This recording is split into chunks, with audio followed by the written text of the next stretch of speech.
அகிலம் டிவி நேயர்களுக்கு வணக்கம். இன்றைய பிரதான செய்திகள். முதலில் தலைப்புச் செய்திகள். கொழும்பில் முள்ளிவாய்க்கால் நினைவேந்தல் இடையில் குழப்பம் விளைவித்த சிலரால் பரபரப்பு. மருதானை தொடருந்து நிலைய கோபுரத்தில் ஒருவர் ஏறி எதிர்ப்பு போராட்டம்.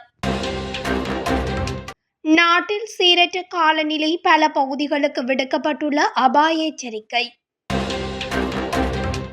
கல்முனையில் மேற்கொள்ளப்பட்ட திடீர் சோதனை, 82 பேருக்கு எதிராக சட்ட நடவடிக்கை. மட்டக்களப்பில் வீசிய மினி சூறாவளி. கடல் கொந்தளிப்பு, மீனவர்களுக்கு எச்சரிக்கை.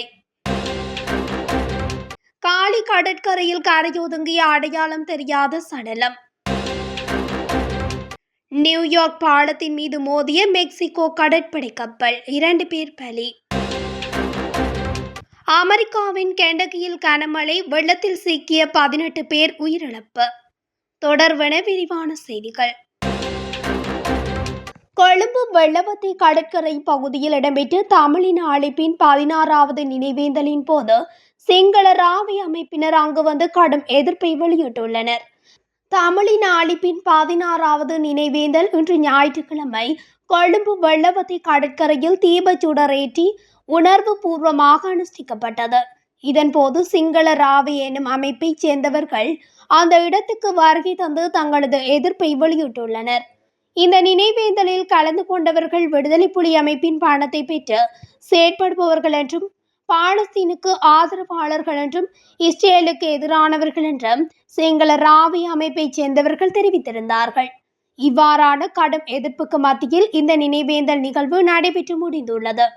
இந்த நினைவேந்தல் நடைபெற்று முடிந்து திரும்பும் போது சிங்கள ராவி அமைப்பினர் சத்தமிட்டு பலமாக எதிர்ப்பு தெரிவித்தனர்.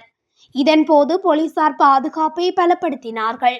போலீசாரின் கடும் பாதுகாப்புக்கு மத்தியில் தான் இந்த நினைவேந்தல் நிகழ்வு நடைபெற்று முடிந்துள்ளது.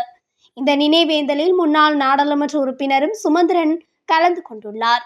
நினைவேந்தலில் பொதுமக்கள் கலந்து கொண்டு உயிர் நீத்தவர்களுக்கு தீபச்சுடரேற்றி அனுஷ்டித்தனர். அதனைத் தொடர்ந்து முள்ளிவாய்க்கால் கஞ்சியும் அனைவருக்கும் வழங்கப்பட்டது. மருதானை தொடருந்து நிலையம் அருகே உள்ள தொலைத்தொடர்பு கோபுரம் ஒன்றில் ஏறி எதிர்ப்பு போராட்டம் ஒன்றில் ஈடுபட்டுள்ளார்.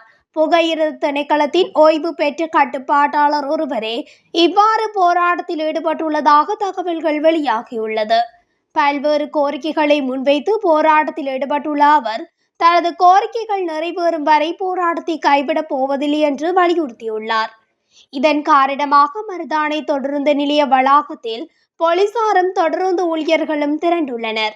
அத்துடன் பொதுமக்கள் ஏராளமானோரும் அவ்விடத்துக்கு வருகை தர தொடங்கியுள்ளதால் தொடருந்து நிலையம் பரபரப்பாக மாறியுள்ளது. நாட்டின் பல பகுதிகளில் சீரற்ற காலநிலை நிலவுவதால் சில மாவட்டங்களுக்கு மண்சரிவு அபாய எச்சரிக்கை விடுக்கப்பட்டுள்ளது. இதன்படி கொழும்பு, காலி, களுத்துறை, கண்டி, கேகாலை மற்றும் ரத்தினபுரி ஆகிய மாவட்டங்களுக்கு 1ஆம் நிலை மண்சரிவு அபாய எச்சரிக்கை விடுக்கப்பட்டுள்ளதாக தேசிய கட்டட ஆராய்ச்சி நிறுவனம் அறிவித்துள்ளது. இந்த மண்சரிவு எச்சரிக்கையானது இன்று காலை 10 மணி முதல் எதிர்வரும் 24 மணி நேரத்திற்கு நடைமுறையில் இருக்கும் என தேசிய கட்டிட ஆராய்ச்சி நிறுவனம் தெரிவித்துள்ளது. இந்த நிலையில் எதிர்வரும் நாட்களில் பலத்த மழையினால் திடீர் அனர்த்த நிலைமைகள் ஏற்படுமாயின் அதற்கு முகம் கொடுப்பதற்காக சகல மாவட்டங்களிலும் உள்ள அனர்த்த முகாமைத்துவ நிலையங்களும் தயார்படுத்தப்பட்டுள்ளன.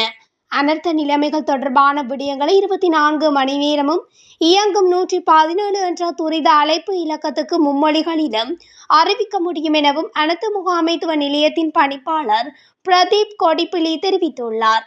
தற்போது எந்தவிதமான அனர்த்தங்களும் பதிவாகவில்லை என்றாலும் எதிர்வரும் நாட்களில் மழை நிலைமை அதிகரிக்கும் போது அனர்த்தங்கள் ஏற்படுவதற்கான சாத்தியங்கள் காணப்படுவதாகவும் அவர் குறிப்பிட்டுள்ளார். அம்பாறை மாவட்டம் கல்முனை பிராந்தியத்தில் விசேட போக்குவரத்து போலீசாரின் திடீர் சோதனை நடவடிக்கை மேற்கொள்ளப்பட்டது. நேற்று மாலை இந்த திடீர் சோதனை நடவடிக்கையானது கல்முனை புறநகர பகுதி முதல் சாய்ந்தமருது புறநகர் கடற்கரை வீதி போன்ற இடங்களில் முன்னெடுக்கப்பட்டது.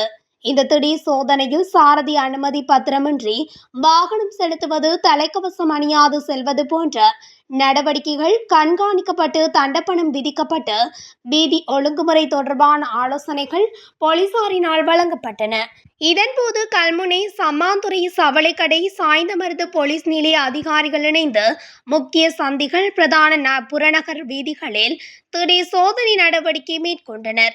அதற்கமைய இந்த சோதனை நடவடிக்கையின் போது 82 பேர் மேற்கூறிய குற்றங்களுக்காக தண்டப்பணம் விதிக்கப்பட்டிருந்தமை குறிப்பிடத்தக்கது. மட்டக்களப்பு மாவட்டத்தின் போரதீவு பற்று பிரதேச செயலாளர் பிரிவுக்குட்பட்ட பகுதியில் வீசிய மினி சூறாவளி ஏற்பட்டுள்ளது. போரதீவு பற்று பிரதேச செயலாளர் பிரிவுக்குட்பட்ட விளாந்தோட்டம் பகுதியில் வீசிய மினி சூறாவளி காரணமாக 3 வீடுகள் சேதமடைந்துள்ளன. ஒரு வீட்டின் மீது தென்னை மரம் முறிந்து விழுந்ததினால் அங்கிருந்தவர்கள் மயிரிழையில் உயிர் தப்பியுள்ளனர். இதன்போது வீடு பலத்த சேதத்துக்குள்ளாகியுள்ளதுடன் வீட்டில் இருந்த பொருட்களும் சேதமடைந்துள்ளன. இதேபோன்று அப்பகுதியில் மேலும் 2 வீடுகள் மரம் முறிந்து விழுந்து சேதமடைந்துள்ளதாக அப்பகுதி மக்கள் தெரிவிக்கின்றனர். இது தொடர்பில் கிராம சேவையாளர்களுக்கு அறிவிக்கப்பட்டு அதனூடாக பிரதேச செயலாளருக்கும் அறிவிக்கப்பட்டுள்ளதாக அப்பகுதி மக்கள் தெரிவிக்கின்றனர். நாட்டில் சூழவுள்ள கடற்பிராந்தியங்களில் இன்று முதல் நாளை மறுதினம் வரையில் மணிக்கு சுமார் 70 கிலோமீட்டர் வேகத்தில் காற்று அதிகரித்து வீசக்கூடும் எனவும் இலங்கை வளிமண்டலவியல் திணைக்களம் தெரிவித்துள்ளது. இதனால் குறித்த பகுதிகளில் கடல் கொந்தளிப்பாக காணப்படும் எனவும் எதிர்வு கூறப்பட்டுள்ளது. எனவே கடற்தொழிலாளர்கள் இது தொடர்பில் மிகுந்த அவதானத்துடன் செயற்படுமாறு வளிமண்டலவியல் திணைக்களம் அறிவுறுத்தியுள்ளது. காலி அருகே கடற்கரையில் இன்று காலை அடையாளம் தெரியாத சடலம் ஒன்று கரையொதுங்கியுள்ளதாக போலீசார் தெரிவித்தனர். காலி ககப கடற்கரையிலே குறித்த சடலம் ஒன்று அதிகாலை வேளை கரையொதுங்கியுள்ளது. குறித்த சடலத்தின் முதுகுப்புறமாக வலது தோட்பட்டை அருகே ஆந்தியொன்றின் உருவம் பச்சை குத்தப்பட்டுள்ளது. அத்துடன் இடது தோட்பட்டையிலும் இன்னொரு பச்சை குத்தப்பட்டுள்ளது. குறித்த சடலம் கடற்தொழிலாளர் ஒருவருடையதாக இருக்கலாம் என்றும் சந்தேகிக்கப்படுகின்றது. 2 நாட்களுக்கு முன்னதாக அவர் படகிலிருந்து தவறி கடலில் விழுந்து உயிரிழந்திருக்கலாம் என்றும் நம்பப்படுகின்றது. சம்பவம் தொடர்பில் மீட்டியாகுடை போலீசார் விசாரணைகளை மேற்கொண்டுள்ளனர். அதேவேளை மன்னார் நானாட்டம் பிரதேச செயலகத்துக்குட்பட்ட அச்சங்குளம் கடற்கரையில் அடையாளம் தெரியாத ஆணொருவரின் சடலம் கரையொதுங்கியுள்ளது. இந்த சடலம் நேற்றிரவு 7 மணியின் பின்னர் அப்பகுதிக்கு கடற்தொழிலுக்கு பிடிக்க சென்ற கடற்தொழிலாளர்களுக்கு தென்பட்டுள்ளது. அதனையடுத்து அப்போதைய கடற்தொழிலாளர்கள் அச்சங்குளம் கிராம சேவையாளருக்கு அறிவித்ததை தொடர்ந்து கிராம சேவையாளர் முருகன், போலீசார், அச்சங்குளம் கடற்படையினர் சம்பவ இடத்துக்கு வருகை தந்து குறித்த உடலை பார்வையிட்டுள்ளனர்.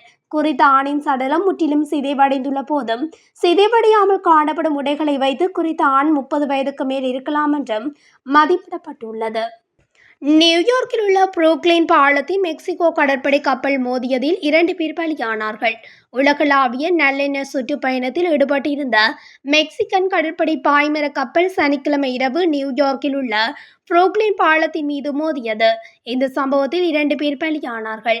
10க்கும் மேற்பட்டோர் காயமடைந்தனர். மேலும் விபத்தில் கப்பலின் 3 கம்பங்களும் உடைந்து சேதமடைந்தன.